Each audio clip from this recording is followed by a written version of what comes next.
Bom, galera, então nessa aula a gente continua o assunto de classes e hoje realmente a gente vai ver as classes, né? A gente vê estruturas, que é uma estrutura, um conjunto de dados, né? Uma estrutura de dados mais simples. Agora a gente vai ver as classes que vão nos fornecer uma segurança maior para os nossos dados. Então, tá aqui é o nosso programa feito com structs, com a struct cliente, né? E a gente vai fazer isso, é o mesmo programa com classes para vocês notarem a diferença da gente faz com o struct e com a classe. Então, vamos criar aqui a classe. Para declarar uma classe, a gente coloca o class, dá um zoom aqui, class, e em seguida a gente coloca o nome da classe. Vamos colocar o mesmo nome, né, da estrela que a gente criou da outra vez. Então vamos colocar cliente, e aí a gente coloca as chaves. As chaves a gente coloca da mesma forma da struct, tá? Então coloca as chaves e o ponto e vírgula. Feito isso, a gente pode colocar aqui os nossos dados. Então, o que é que a gente colocou da outra vez? String nome, entidade, string CPF, string endereço. Então tá aqui, né, a nossa classe. Agora tem uma diferença fazendo dessa forma, na forma de classe e fazendo na forma de struct. A gente pode notar isso. Eu já criei aqui uma classe, né, uma variável de classe, é da mesma forma da struct, tá? Vou até apagar aqui para fazer de novo. Então o que é que a gente coloca aqui? O tipo da classe. Classes de struct representam um novo tipo, um tipo definido pelo usuário. E é como se a gente estivesse usando os tipos primitivos que já vem na biblioteca padrão do C++, né? Então a gente, ao invés de colocar int, né, a gente coloca aqui cliente, que é o nosso tipo que a gente quer usar. Depois a gente coloca o nome da variável. Então vou colocar aqui primeiro cliente. E está aqui a nossa variável da classe. Agora, se a gente tentar fazer a mesma coisa que a gente fez na struct para acessar os dados, vamos ver o que vai acontecer. Então, primeiro cliente.nome, né? Então vamos tentar imprimir isso aqui. Vamos colocar um cout e vamos ver o que vai acontecer. Veja que deu um erro aqui. O compilador não deixou a gente executar. Por quê? Em classes, a gente tem um conceito de modificadores de acesso. Os modificadores de acesso podem ser private, public e protected. A gente vai ver os dois tipos principais, que são public e private. Então, quando uma variável, né, é do tipo private, ela só pode ser acessada por tudo que tiver dentro da classe. Então, quando a gente não coloca nada aqui, deixa dessa forma, né, só coloco as variáveis, elas são automaticamente do tipo private. Logo, só podem ser acessadas quando a gente estiver fazendo alguma coisa dentro da classe. Como a main não está dentro da classe, está fora, veja que minha classe termina aqui, né, começa aqui e termina aqui nas chaves, e a minha main começa aqui e termina aqui nessas chaves aqui de baixo. Então, são coisas diferentes. E eu não posso fazer primeiro cliente.nome, porque nome é do tipo private. É uma variável privada. Mas tem como eu mudar isso aqui. Se eu quiser fornecer o acesso a essas variáveis para tudo que estiver fora dessa classe, em classe a gente tem que colocar um public. Public, dois pontos. Colocando isso aqui, a gente vai dizer que esses atributos podem ser acessados por fora. Logo, eu posso fazer essa forma aqui, esse procedimento. Veja que o dev já deu até algumas sugestões para a gente, né? As 4 variáveis que a gente criou lá na classe, indicando que a gente pode fazer isso. Então, se eu tentar imprimir isso aqui, né, ele vai imprimir nada aqui, porque dentro da string não tem nada, né? Tem lixo de memória. Mas o dev permitiu a gente compilar. Então, a gente tem como modificar o acesso. Automaticamente, isso aqui é private. Tá? Então, eu posso declarar ou eu posso deixar sem nada aqui, que isso vai ser automaticamente private. Mas, quando a gente utiliza classes, a gente tenta ao máximo deixar o mínimo acesso possível a essas variáveis aqui. Essas variáveis, por causa das boas práticas de programação, né, que a gente utiliza bastante para melhorar a legibilidade, a funcionalidade do código e a segurança também, a gente precisa declarar, na verdade declarar não, deixar essas variáveis como private, para não ter acesso tão facilmente aqui na main ou em qualquer outra função que eu esteja trabalhando com o cliente, com a classe cliente, certo? Mas se eu coloco private aqui, eu não vou conseguir acessar essas variáveis aqui por fora. Como é que eu vou fazer o meu programa aqui agora? Para isso, a gente tem uma forma mais segura de dar acesso a essas variáveis, que é através das funções. Então, a gente coloca public. Por que public? Porque a gente quer dar acesso a isso, às coisas externas. Então, eu coloco public. Veja que o private ele termina até aqui, ele vai até aqui, né? A declaração dos dados privates. Então, não preciso colocar nenhuma chave, nem nada mais. Tá? É muito parecido com o case do switch, né? Então, ele vem aqui, a declaração de private começa aqui e vem até aqui. Da public começa aqui e vem até o que tiver embaixo. Então, o que é que eu vou declarar public? Funções. Funções que vão retornar o valor dessas variáveis. E funções que vão permitir eu atribuir valores também a essas variáveis. As funções que a gente permite modificar os valores das variáveis dos atributos da classe são comumente chamadas de set. Então, a gente escreve assim, a void set, e em seguida a gente coloca o nome da variável. Pode ser assim, ó, nome, sem o underline, né? Ou pode ser assim também. Como isso aqui é uma função, né? O nome, ele tem a restrição para o nome é apenas que ele seja bem sugestivo, né? Que ele defina bem o que ele vai fazer, o que a função vai fazer. Eu poderia muito bem colocar assim, altera nome. Tá? Mas geralmente a gente coloca assim, ó, set nome. E aí, o set, ele retorna um void, ou seja, não retorna nada. E ele recebe uma variável do mesmo tipo da variável que eu vou alterar. No caso, eu quero alterar o nome, então eu vou colocar aqui para receber um string. Isso aqui que eu estou fazendo é o protótipo da função. Lá embaixo, né, mas depois a gente vai fazer a função realmente. Então, como é um protótipo, eu posso terminar aqui com ponto e vírgula. Vamos fazer isso para todas as variáveis. Então, a gente vai ter 4 funções. Tá aqui minhas 4 funções. Só que eu vou ter que modificar aqui, né? Aqui vai ser idade, set idade. A terceira função vai ser set CPF. E a quarta e última vai ser set endereço. Veja que idade é um int, né? Então não posso receber um string aqui para colocar em idade. Eu tenho que receber um int.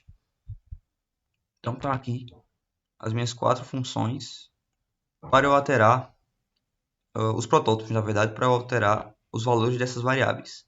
Agora eu tenho que fazer as minhas funções que vão me permitir ler o que está dentro da variável, né? Aquela posição de memória. A gente chama essas funções comumente de get.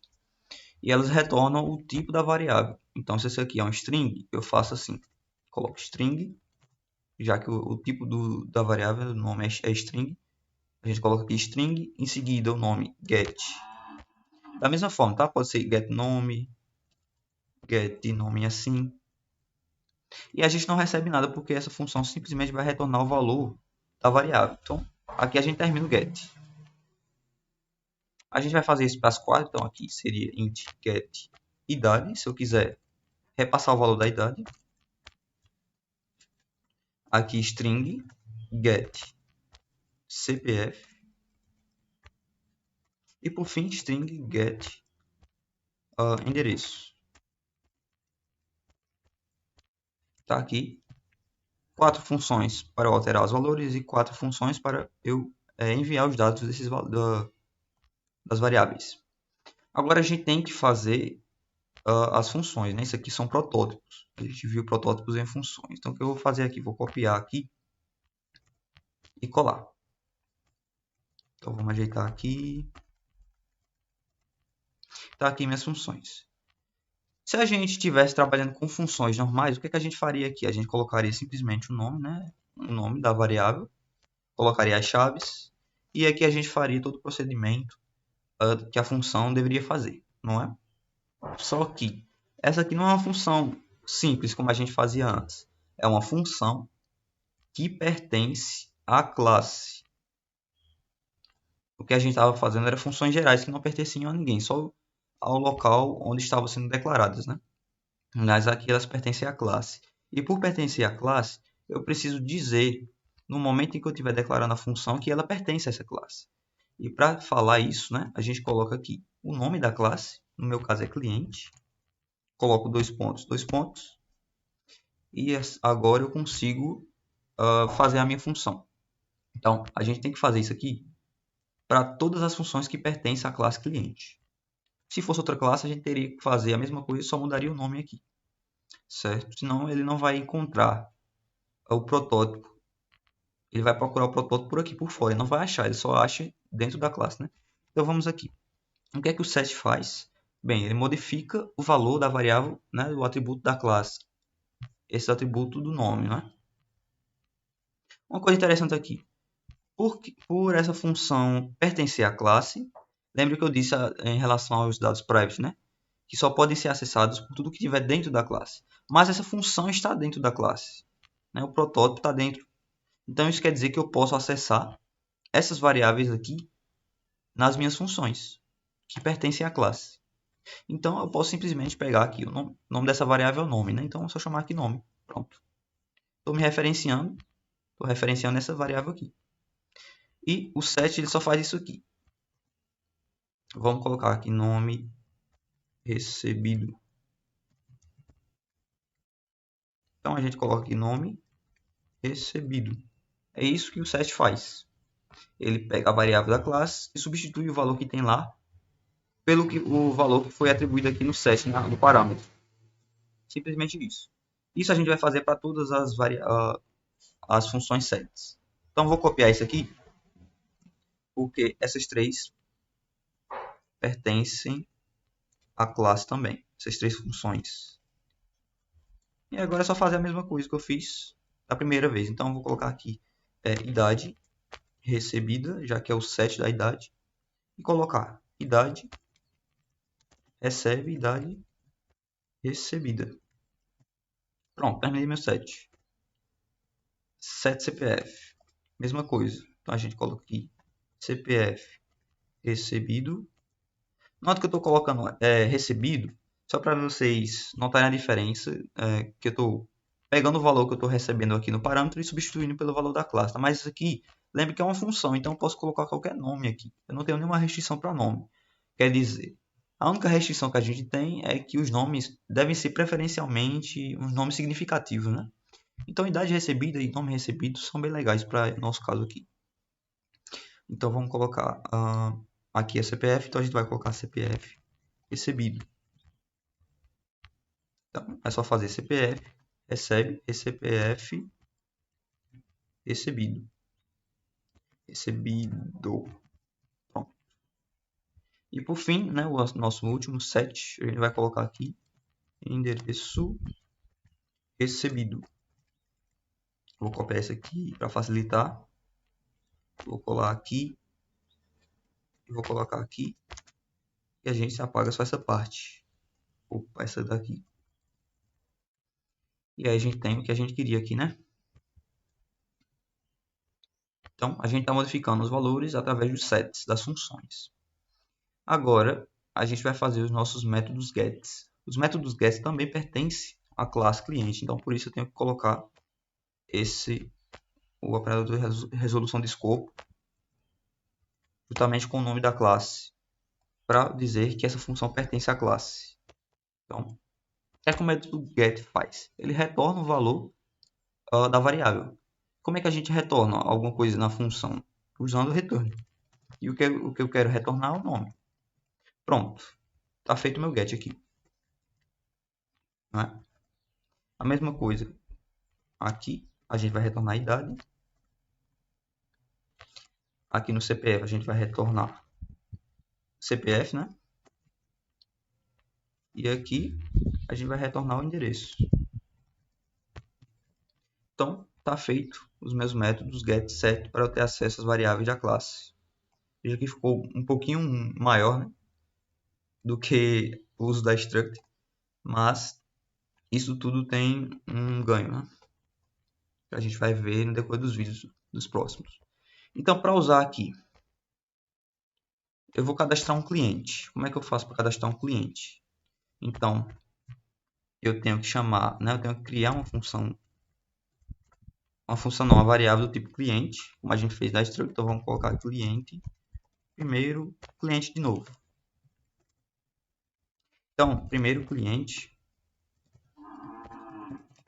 Se eu quiser modificar o valor do nome, o que é que a gente faz? Coloca o ponto e chama o nome? Não, a gente não faz mais isso.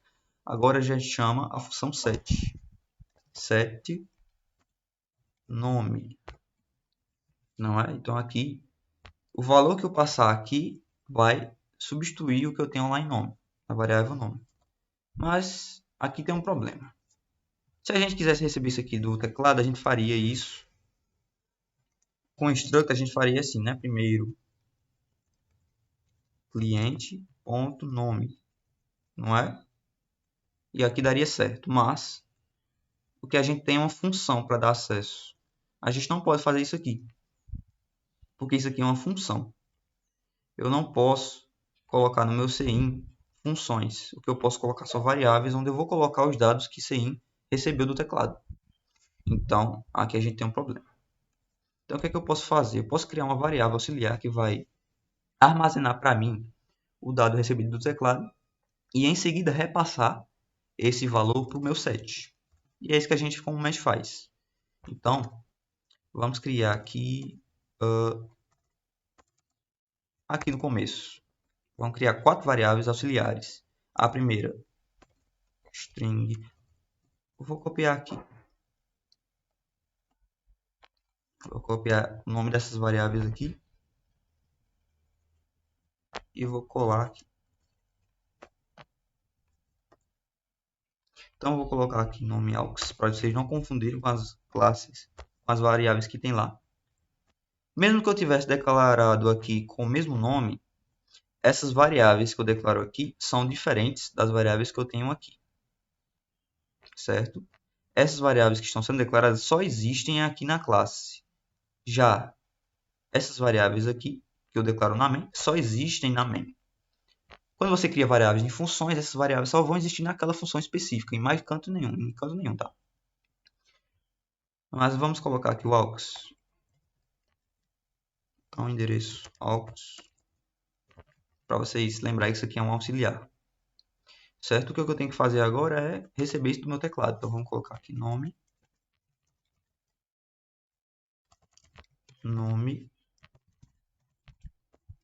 E aí vem o meu CIN, né? CIN ou getLine. Então, se a gente receber um nome, é bom que o usuário tenha a possibilidade de digitar primeiro nome, segundo, terceiro, tal. Então, vamos colocar getLine, né? Já que a gente aprendeu a utilizar anteriormente. Então, getLine, a gente passa o local onde vai vir os dados e o destino dos dados, que é meu nome aux. Em seguida, a gente pede a idade. GetLine CIN, de novo. Idade. Auxiliar, o aux. Aqui a gente coloca, vamos receber aqui o endereço CPF. Então, vamos colocar aqui CPF. E o getLine. Veja que eu fiz uma besteira aqui, né? A idade é um inteiro, né? Então a gente usa o CIN mesmo. Idade auxiliar. Quase que ia dando um errinho aqui, mas o compilador ia avisar depois. GetLine. Se bem que a gente pode, parece, mas vamos deixar assim mesmo, como CIN. Então vamos colocar aqui CIN, CPF, auxiliar. Então, eu recebo nome, idade, CPF, o que me falta é o endereço. Endereço. E aqui a gente troca endereço auxiliar. Certo? Falta a gente colocar isso aqui para cima, né? Porque senão vai dar um erro, porque a gente está utilizando essa variável aqui em cima, mas ela não foi declarada antes. Lembre que a gente só pode utilizar variáveis que foram anteriormente declaradas. Se a gente deixar aqui embaixo, o compilador vai dizer que essa variável não existe. Então, vamos colocar aqui nas declarações das variáveis aqui em cima, né? Certo? Então, tá. Aqui o que é que falta aqui é usar o ignore, né? Porque a gente está recebendo um inteiro e logo em seguida a gente está colocando getLine. Então, vai ficar aquele caractere de int no buffer. Então, para isso a gente tem que ignorar esse caractere para não ter nenhum problema na hora de digitar. E o que é que falta agora é imprimir. Imprimir, mas primeiro a gente tem que repassar esses valores para o set, né? Lembre que eu estou colocando aqui nas minhas variáveis auxiliares. Então, o que eu preciso é chamar os sets. Então, eu coloco o nome da minha variável da classe, que é cliente, né? E ponto. É cliente mesmo? É primeiro cliente. Então, vamos dar um Ctrl C aqui.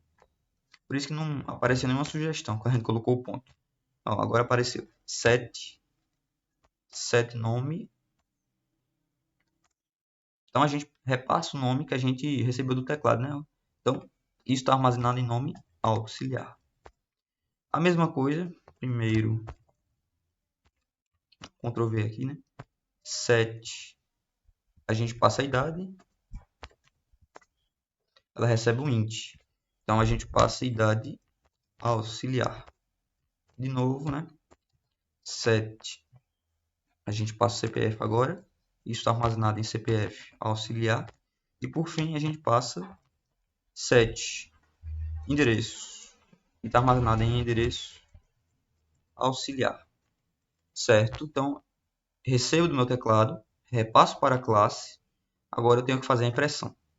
Quem retorna para a gente, quais são as funções que retornam para a gente os valores dos atributos da classe? Os métodos get, né? Então, eu posso fazer isso aqui. Cout, nome, e aqui eu chamo o meu método get, já que ele retornou um valor, então eu posso chamar aqui no cout. E é só fazer primeiro cliente, ponto, get, nome. Posso colocar um endline aqui. Lembre, né, que quando uma função retorna alguma coisa, eu posso pensar nisso aqui como valor. E se é um valor, eu posso usar no cout, para não ter confusão. Vamos passar aqui idade. Então vai ser primeiro cliente, ponto, get, idade. Repasso o CPF. Então primeiro cliente, ponto, que faltou um N, né? Cliente, get, aqui é o CPF, então vamos repassar o get para o CPF. E por fim, o endereço. Então, primeiro, opa, eu tinha aqui com Ctrl C, Ctrl V aqui. Get endereço. E aqui a gente termina o nosso cout colocando o ponto e vírgula. E tá aí o nosso código para imprimir o que tem dentro da classe. Vamos testar isso aqui. Beleza, cadastro de cliente, vamos colocar a Luísa Mota. Idade 24, CPF. Vamos colocar aqui 125, 123, 101 e 01 de novo. E o endereço, a rua Avenida Félix Xavier. E tá aqui embaixo, né? O que é que a gente recebeu da classe, utilizando o método get. A gente recebeu Luísa Mota, a idade 24, assim como a gente digitou ali em cima. CPF, o mesmo que a gente digitou. E o endereço ficou aqui juntinho porque a gente não colocou provavelmente o espaço e os dois pontos, né? Mas a gente recebeu a Avenida Félix Xavier. Então a gente está conseguindo aqui repassar dados para a classe e receber os dados de volta, utilizando os métodos get e set, não é? Então, na próxima aula a gente vai ver mais um pouquinho de segurança dos métodos get e set e vejo vocês na próxima, né? Valeu!